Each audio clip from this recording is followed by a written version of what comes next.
ශ්‍රී ලංකාවේ අපේ ජනප්‍රිය කෑමක් තමයි අලු කෙසෙල්. අලු කෙසෙල් අපේ රටේ වගේම ඉන්දියාව, නේපාලය, මැලේසියාව, උතුරු අප්‍රිකාව, දකුණු ඇමරිකාව ආදී රටවල බොහෝ සෙයින් දක්නට ලැබෙන ජනප්‍රිය කෙසෙල් වර්ගයක්. අලු කෙසෙල් ආහාරයක් වගේම ඖෂධයක් ලෙසත් අපේ හෙළවෙදකමේදී භාවිතයට ගන්නවා. ඒ කැඳ සහ යුෂ වශයෙන්.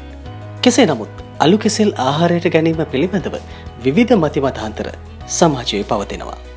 අලු කෙසෙල් වැඩි වශයෙන් පරිභෝජනයට ගැනීමෙන් පුරුෂ ශක්තිය හීන වන බව මෙන්ම වදභාවයටද හේතු වන බවට මතයක් තිබෙනවා. මේ පිළිබඳව අපගේ ජන සමාජය තුළ පවතින විශ්වාස කෙතරම් ප්‍රබලද කියනවා නම් අපගේ ඇතැම් ප්‍රදේශවල භික්ෂුන් වහන්සේලා සඳහා පිරිනමන දානමානවලදී විශේෂයෙන්ම අලු කෙසෙල් ව්‍යංජනයක් සකස් කරන බවටද තොරතුරු දැනගන්නට තිබෙනවා.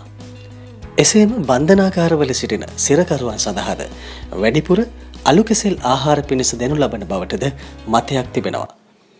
ඇත්තටම අලු කෙසෙල් කෑමෙන් පුරුෂ ශක්තිය හීන වෙනවද? මේ මතවාද සියල්ලම අසත්‍ය වන අතර අලු කෙසෙල් වල එබඳු වූ පුරුෂ ශක්තිය හීන කරන ගුණයක් නොපවතින බවයි වෛද්‍ය මතය වී තිබෙන්නේ. එවන් කරුණක් විද්‍යාත්මකවද සනාථ කොට නැහැ. එමෙන්ම පෝෂ්‍ය ගුණ සපිරි අලු කෙසෙල් යොදා සකස් කළ ඖෂධ රාශියක් ආයුර්වේද වෛද්‍ය ක්‍රමයේ සහ දේශීය වෛද්‍ය ක්‍රමයේදී රෝගාබාධ රැසකට ප්‍රතිකාර ලෙස යොදා ගන්නු ලබනවා. ඒ අතුරෙන් පුරුෂ ශක්තිය සහ ලිංගික ශක්තිය වැඩි කරන ගුණ සහිත ඖෂධ රාශියක් අලු කෙසෙල් වල අඩංගුව පවතිනවා.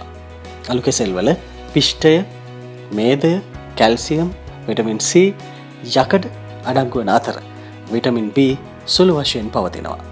මුත්‍රා ආසාදන වලට මෙන්ම දියවැඩියාවටද බෙහෙතක් ලෙස අලු කෙසෙල් අල යොදා ගන්නවා. ඒ වගේම අලු කෙසෙල් බඩය ඊටම ගුණ ආහාරයක් වන අතර එය බඩවැල් වල රෝග සඳහා අතිශය ගුණදායක වනවා. අනෙක් අතට වස විසින් තොරව ගත හැකි ආහාරයක් ලෙසින් අලු කෙසෙල් අපිට වැඩි වටිනාකමක් එක් කරනවා. දිනපතා මෙවැනි වීඩියෝ නරඹන්න නිරෝගා TV සෞඛ්‍ය අධ්‍යාපනික YouTube නාලිකාව අදම සබ්ස්ක්‍රයිබ් කරන්න.